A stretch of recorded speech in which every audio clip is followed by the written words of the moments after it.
नमस्कार मित्रांनो, जय हरी घरचा वैद्य मराठी चॅनलमध्ये मित्रांनो सर्वांचं स्वागत आहे। आज बघा आपल्याकडे पाऱ्याच्या मणी आल्यात की नवरात्र आता गुप्त नवरात्र झाले। आषाढी एकादशी दिवशी हे पारद गुप्त नवरात्री दिवशी बनवलेले ज्या ज्या याळात जी वनस्पती भेटतील ती ही पारद गुट्टी मित्रांनो। पहिला तर ह्याचा असा उपयोग आहे, एखादा पायाळू माणूस असतो, पायाळू माणसावर वीज पडायची भीती असते। ही जर मणी त्याच्या अंगावर धारण केलेला असला तर त्या माणसाच्या अंगावर पहिल्यांदा वीज पडत नाही। दुसरा फायदा मित्रांनो, एखादा कोण अभ्यासामध्ये मन लागत नाही तर त्या अभ्यासामध्ये एखादा लेकरू चिडचिड करतं, त्याच्यामधून ही काम करते। दुसरी गोष्ट मित्रांनो, एखादा माणसाला बाहेरची बाधा असते ती बाधा काढायला मदत करते। एखाद्या माणसाला आपली साधना करण्यासाठी, जप तप करण्यासाठी, त्याचं मन एकचित्त होण्यासाठी ही अशी हातात धरून जर तुम्ही साधना केली तर त्या माणसाची साधना आणि एकाग्र मन चित्त होण्यासाठी ही गुट्टी वापरल्या जाते। दुसरी गोष्ट मित्रांनो, समाजामध्ये मान सन्मान देण्यासाठी ह्या गुट्टीचा एकदम चांगल्या प्रकारे वापर होतो।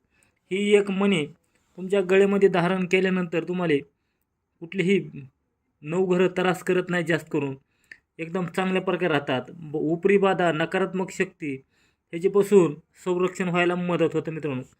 तर ही पारा म्हणजे एकतर शिवाचं रूप मानलं जातं। या पाऱ्याची जर तुम्ही सेवा केली मित्रांनो, रोजची रोज ह्याची पूजापाठ करून घरात ठेवली तर घरामध्ये लक्ष्मी ऊर्जा व्हायला मदत होते। ही जर तुम्ही रोजची रोज ह्याची पूजापाठ करून जर ह्याला पूजा केली, अगर ह्याचा पाऱ्याचा एखादा शिवलिंग जर तुम्ही पूजा केली तर 12 शिवलिंग पूजा केल्याचं पुण्य माणसाच्या पदरात पडतं एका दिवसामध्ये। निस्ती पाऱ्याची गुट्टी जरी तुम्ही पूजा केली तरी 12 शिवलिंगाचं पुण्य पदरात पडतं आणि त्याचा फायदा होतो मित्रांनो। तर ही मित्रांनो जसजशा वातावरणात वनस्पती भेटतील त्या वनस्पतीच्या रसामध्ये, वनस्पतीमध्ये घोटून ही मणी तयार केला असतो पाऱ्याचा। तर एकदम ह्याची चमक बघा आणि किती भडक आहे। तर असे बारीक मोठे मित्रांनो, हे बघा ही सर्वात मोठा मणी आहे, सर्वात मोठा। ह्याच्यातून गोल डिझाईन आणि अशी लंबोळी डिझाईन बनवल्या जाते। दुसरी गोष्ट म्हणजे त्याच्यापेक्षा ही जरा बारीक आहे, ही त्याच्यापेक्षा बारीक आहे। असे तुम्हाला दाखवायचा मुद्दा म्हणजे ह्याचे 3 मणी आहेत। बरेच जणाला मणी दाखवायचे होते की मणी कशा प्रकारे आहेत, तर बघा ही सगळ्यात बारीक मणी आहे छोटा, ही सर्वात त्याच्यापेक्षा जरा मोठा मणी आहे, वजनाला जड असतो, आणि ही त्याच्यापेक्षा जड मणी आहे। तर आपण वजन काय केलं नाही पण वजन असं जड आहे। तर ही असे 3 प्रकारचे मणी आहेत।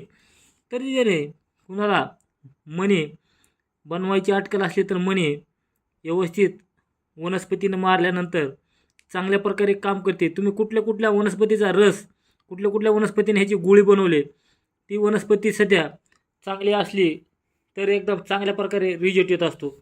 तर ही भूत भैरवासा करणे कवटाला आलेलं गेलेलं ही सध्या शरीरामधून काढायला मदत करते मित्रांनो। नुसती अशी मूठ जरी मारले तरी शरीरामधून नकारात्मक शक्ती जाऊन सकारात्मक शक्ती येते आणि साधना करण्यासाठी, जप तप करण्यासाठी माणसाला ऊर्जा देते, अशी एकदम मणी आहे।